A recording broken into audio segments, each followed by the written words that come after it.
साथियों जय Bhim. Real news channel में आपका हार्दिक स्वागत है। सुप्रीम कोर्ट से एक नया फैसला आया है SC/ST आरक्षण के ऊपर। इसमें सुप्रीम कोर्ट ने जो है SC/ST आरक्षण में कैटेगराइजेशन उपवर्गीकरण करने की बात कही है। किस आधार पर कही है ये कुछ नहीं कहा जा सकता और ना ही शायद सुप्रीम कोर्ट को भी नहीं पता है, क्योंकि अभी तक देश में किसी जाति के आर्थिक स्थिति का कोई आंकड़ा देश में नहीं है, तो सुप्रीम कोर्ट में कहाँ से होगा। उसके लिए जातिगत जनगणना होनी जरूरी थी, लेकिन वो नहीं हो पाई, और हुई तो उसके आंकड़े नहीं आ पाए। तो किस आधार पर सुप्रीम कोर्ट ने ये कहा, और इवन चलो पंजाब का केस था, उसमें उपवर्गीकरण की बात थी, उस पर डिसीजन ठीक है, लेकिन इसमें क्रीमी लेयर तक की बात की गई है इस फैसले में, जिसकी कहीं कोई बात थी ही नहीं। ना ही कोई प्रार्थना है, ना ही कोई अपील है, ना ही कोई रिट है। क्रीमी लेयर तक की बात करने का मतलब वो मानसिकता, जो मनवादी मानसिकता दिखाई देती है।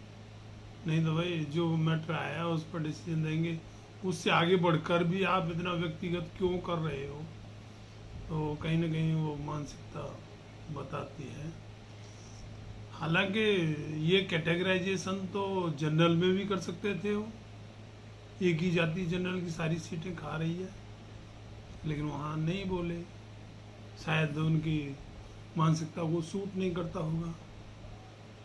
इतनी ही बात थी तो सबसे पहले वो सुप्रीम कोर्ट में ही कर लेते, जहाँ एक ही जाति के चार जज बैठे हैं और उनका फैसला कर रहे हैं, जिनका कोई वहाँ जज नहीं है।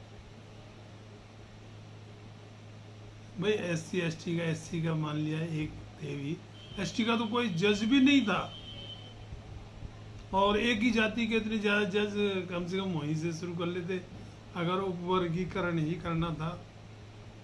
कि भाई एक ही जाति के क्यों, बाकी भी तो जाति हैं, वहां से भी तो हो सकते हैं। एक आदमी को आरक्षण मिल गया, इसमें जहां तक बात की गई है, एक आदमी को आरक्षण मिल गया तो उसके बच्चों को नहीं मिलना चाहिए। ये तो चंद्रचूड़ साहब खुद अपने ऊपर देख लेते। चीफ जस्टिस का बेटा चीफ जस्टिस हो रहा है, ये कौन सा आरक्षण है। तो मतलब कहीं कुछ तो नैतिकता होती उसमें।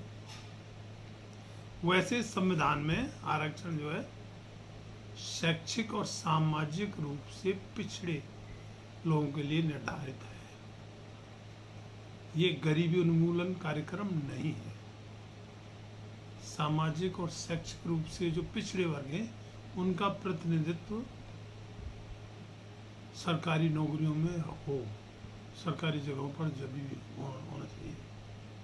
लेकिन इसको इस समझे बैठे या समझ रहे हैं इकोनॉमिक, आर्थिक, जो आर्थिक का तो उसमें कहीं कोई दूर दूर तक भी मतलब नहीं है।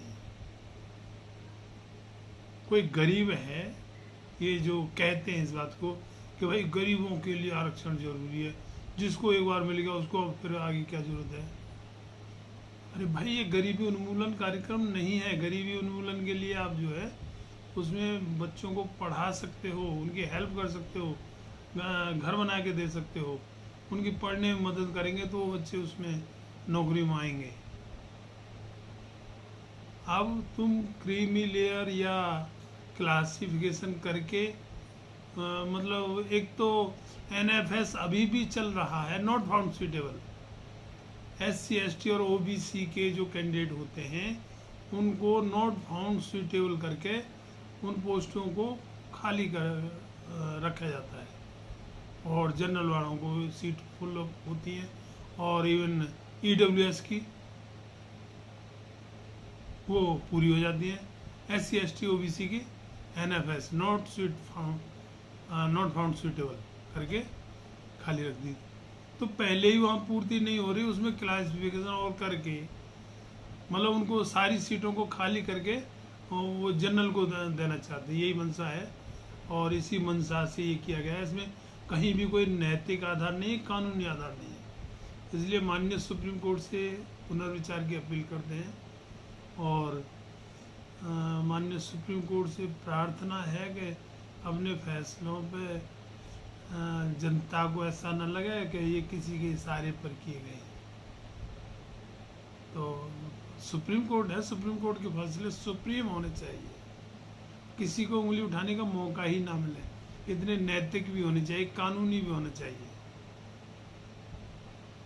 तो इसमें सामाजिक और शैक्षिक रूप से जो पिछड़े हैं, और आर्टिकल 341 में SC ST को एक वर्ग के रूप में माना गया है। उसमें उपवर्गीकरण कैसे कर सकते? एक वर्ग है जिसमें पहले चिन्ना रवैया के केस में भी वो दिया है कि वो एक वर्ग है, उसमें बंटवारा हो ही नहीं सकता। ये सुप्रीम कोर्ट का ही फैसला है। अब पता नहीं कैसे बार बार उस पर या तो कोई मंशा ऐसी है कि जिसकी वजह से एक कहानी याद आती है। एक शेर